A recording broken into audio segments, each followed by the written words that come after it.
RPI Kharat पक्षाचे सचिन खरात यांची महत्त्वाची प्रतिक्रिया समोर आली आहे।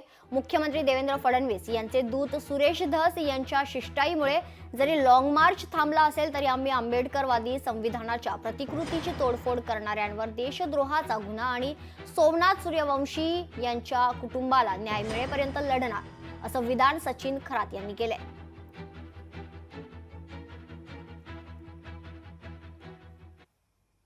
माननीय मुख्यमंत्री साहेब, आपले जे दूत आहेत आमदार सुरेश धस यांना तुम्ही पाठवलं होतं। लॉंग मार्च थांबला आश्वासन दिलं तुम्ही, परंतु आम्हाला आश्वासन नको, आम्हाला स्पष्टपणे कारवाई पाहिजे। जरी हा लॉंग मार्च थांबला असेल तरी आम्ही सोमनाथ सूर्यवंशी यांच्या कुटुंबाला न्याय मिळण्यासाठी आणि संविधानाची ज्या समाजकंटकांनी तोडफोड केली याला देशद्रोहाचा याच्यावर गुन्हा दाखल करण्यासाठी आणि याची नार्कोटिक्स मागणीसाठी आम्ही लढत कायम राहणार आणि आमचे सर्व भीमसैनिकांचे, सुशिक्षित भीमसैनिकांचे गुन्हे जोपर्यंत मागे घेत नाही तोपर्यंत आम्ही लढतच राहणार।